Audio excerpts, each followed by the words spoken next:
साईं की बात। बच्चे, मैंने तुम्हारी पुकार सुन ली है मेरे बच्चे। तुम जो रोज़ मेरे पास आते हो, मुझसे रोज़ प्रार्थना करते हो, किसी के लिए रोज़ मुझसे प्रार्थना कर रहे हो ना, वो पुकार मैंने सुन ली है मेरे बच्चे। अब तुम चिंता मत करना, अब सब कुछ बदलने वाला है मेरे बच्चे। मेरा कोई बच्चा आएगा तुम्हारे पास जो तुम्हारी सहायता करेगा, तुम देखना। और ऐसा सब कुछ बदल जाएगा जिसके बारे में तुमने कभी कल्पना भी नहीं की थी। तो वो सब कुछ इस तरह से ऐसे सब कुछ बदल जाएगा, तुम देखते जाना। और देखो, तुम्हें ना अपने आप को ढालने की ज़रूरत है मेरे बच्चे। कुछ चीज़ों में अपने जो व्यवहार है ना, उसे तुम्हें बदलने की ज़रूरत है मेरे बच्चे। तुम चाहो मत चाहो, तुम्हारे नज़रों में तुम ठीक हो, मैं मानता हूँ, लेकिन जो ये समाज है, जो ये घर है, जो ये परिवार है, उसमें जो तुम्हारा ओहदा है मेरे बच्चे, जो तुम्हारा रिश्ता है, वहाँ पर तुम्हें अपने व्यवहार को मधुर रखना होगा। अगर नहीं रखोगे ना, तो सब कुछ बिगड़ सकता है मेरे बच्चे।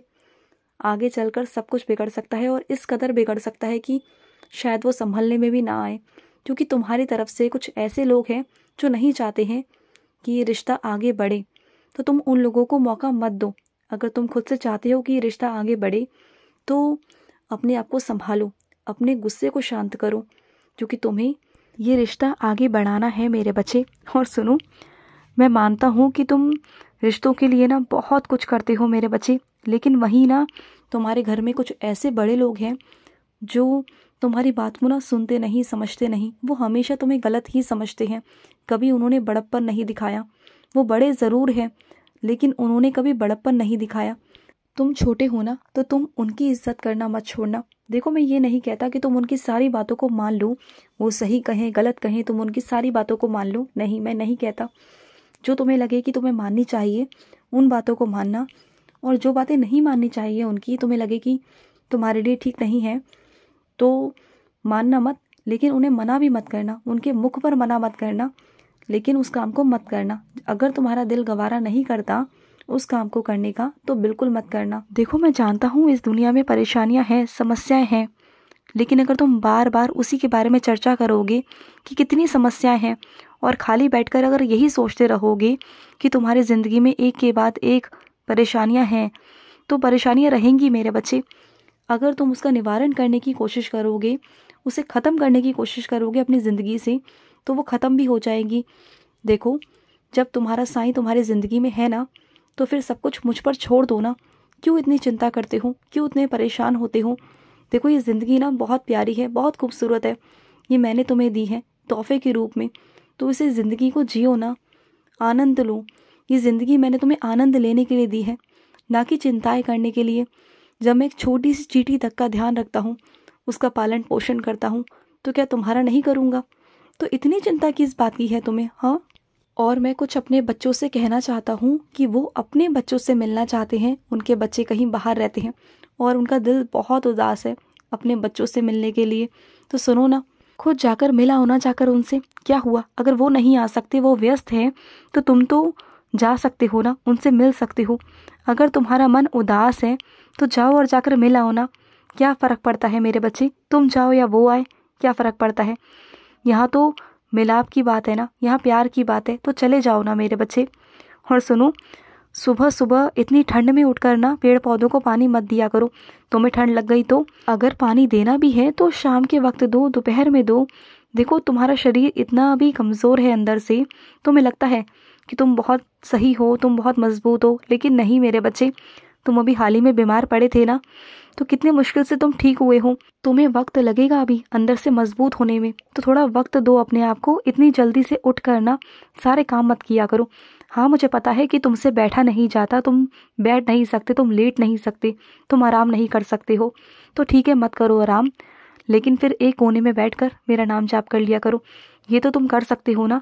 और सुबह ब्रह्म मुहूर्त में करोगे ना, तो देखना मेरी बहुत सारी कृपा रहेगी तुम पर, और मैं तुम्हें इतना चंगा भला कर दूंगा ना कि तुम खुद खड़े होकर सारे काम करोगे खुद से।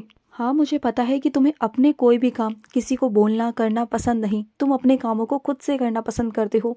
अगर कोई तुम्हारे कामों को कर देना तो तुम्हें पसंद नहीं आता, तो तुम उसमें नुक्स निकाल देते हो, क्योंकि तुम्हें ना अपने हाथों का काम ही भाता है। तो ठीक है ना, अपने कामों को अपने हाथ से करो, कोई बात नहीं। और सुनो, तुम जिस चीज़ का त्याग कर रहे हो ना, जिस चीज़ का तुमने त्याग किया है, तुम्हें लग रहा है कि वो चीज़ त्याग करने से मैं तुम्हारी इच्छा को पूरी कर दूंगा, तो वैसे ही मैं पूरी कर दूंगा। लेकिन उस चीज़ का त्याग तब तक ही करो जब तक तुम्हारी आत्मा ना कल्पे मेरे बच्चे।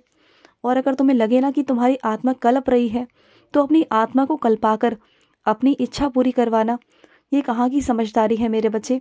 तो तब तक ही उसका त्याग करना जब तक तुम कर सको। और अगर नहीं कर पाओ तो मेरे सामने आकर सच सच बोल देना कि साईं मैं नहीं कर पा रहा, मुझसे नहीं हो पा रहा, संभाल लो साईं। तो मैं संभाल लूँगा ना। और ऐसा नहीं कि मैं तुम्हारी इच्छा पूरी नहीं करूँगा, वो भी करूँगा, वो तो मेरा फ़र्ज़ है। तुम जब दिन में एक बार कह देते हो ना साईं, तो बस वही काफ़ी होता है मेरे लिए, वही तुम्हारी इच्छा पूर्ति के लिए काफ़ी है मेरे बच्चे। अगर पूरे दिन में तुम एक बार दिल से प्यार से साईं कह देते हो ना, तो बस मेरे लिए वही काफ़ी है मेरे बच्चे। और सुनो, तुम्हारे हाथ से गलती से साईं सा चरित्र छूट गई थी और अचानक से तुम्हारे दिल में एकदम से धक्का लगा कि ये क्या हुआ, बाबा की साईं सा चरित्र मेरे हाथ से गिर गई, मुझ पर अनहोनी हो गई, मेरे ऊपर बहुत बड़ा पाप हो गया। तो ये सब मत सोचो। देखो, अगर गलती से अनजाने से तुम्हारे हाथ से साईं सा चरित्र छूट गई या गिर गई तो कोई बात नहीं, कोई बात नहीं मेरे बच्चे। मुझे पता है कि तुमने जानबूझकर नहीं किया है। जब कोई जानबूझकर करता है ना, तो वो उसके लिए पाप है। तुमसे अनजाने में हुआ तो वो पाप नहीं मेरे बच्चे, कोई बात नहीं। तुमने माफ़ी मांग ली, मैंने तुम्हें माफ़ कर दिया है। तुम बस मेरा इंतज़ार कर रहे हो मेरे इशारे करने का, कि मेरा साईं कब इशारा करेगा, मुझ पर कब रहम नज़र करेगा, कब मेरी ज़िंदगी पलटेगी। मैं इतने सालों से संघर्ष कर रहा हूँ, साईं को मान रहा हूँ, साईं के दरबार में जा रहा हूँ। तो सुनो मेरे बच्चे, सब होता है समय के साथ होता है। ऐसा नहीं कि मैं तुम्हें देख नहीं रहा, तुम्हारे संघर्षों को नहीं देख रहा, मैं सब देख रहा हूँ मेरे बच्चे। लेकिन तुम इंसान हो, तुम्हें नहीं पता कब क्या कैसे घटित होने वाला है मेरे बच्चों की ज़िंदगी में, ये मुझे पता है मेरे बच्चे। और मैं सही समय आने पर तुम्हें दे दूंगा। मैं तुम्हें देने को कभी मना नहीं करता, कभी नहीं करता। जो चीज़ होती है कि मैं समय से पहले दे दूं तो मैं दे देता हूं, लेकिन जो चीज़ ऐसी होती है कि वो समय पर ही दी जाती है, तो वो मैं समय पर ही दूंगा। और कुछ मेरे बच्चे रो रहे हैं, रोज़ रोते हैं मेरे आगे कि साईं शिरडी बुला लो, शिरडी बुला लो। मैं तुम्हें शिरडी बुला रहा हूँ मेरे बच्चे, तुम ही नहीं आ रहे हो। जाओ ना, जाकर अपनी टिकट करवाओ और आ जाओ ना। किसने मना किया है? तुम हमेशा मुझ पर ही दोषारोपण करते हो कि साईं आप नहीं बुलाते। मैंने कब मना किया तुम्हें? बोलो, कब मना किया?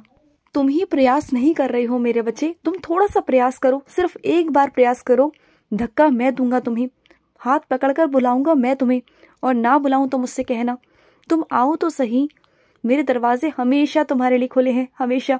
और देखना, जैसे ही तुम मेरे शिरडी आओगे ना, तो तुम्हारा ऐसा मैं स्वागत करूंगा कि जैसे कि कोई राजा महाराजा आ रहा हो मेरे बच्चे। इस तरीके का स्वागत होगा तुम्हारा। तुम बस आओ तो सही, बस आ जाओ। और तुम जिस रंग के वस्त्र चाहोगे ना, मैं उसी रंग के वस्त्र पहनकर बैठूंगा। ये संकेत होगा तुम्हारे लिए कि तुम्हारा बाबा बेसब्री से तुम्हारा इंतज़ार कर रहा है, बेसब्री से। और जब वहाँ आओगे ना, तो तुम्हें एक मीठा प्रसाद खिलाऊंगा, ऐसा प्रसाद जिसे खाकर तुम्हारा मन तृप्त हो जाएगा। और एक काम करना, जब मेरे पास आओगे, शिरडी आओगे ना, तो वहीं बाजार से एक मेरा छोटा सा स्वरूप खरीदना और उस स्वरूप को मेरे पास लेकर आना, मेरे समाधि मंदिर में लेकर आना और मुझसे स्पर्श कराकर अपने घर लेके जाना। मैं उसमें विराजित हो जाऊंगा मेरे बच्चे, और फिर मैं तुम्हारे साथ तुम्हारे घर चलूंगा। और सुनो, जहाँ गलती की है वहाँ माफ़ी मांग लो मेरे बच्चे। और अगर कोई चोरी करे ना, तो उसका साथ मत देना, वो भी पाप है मेरे बच्चे। साथ देना भी पाप है, गलत बात है। खुश रहो। आज का मध्याह्न साई संदेश समाप्त हुआ।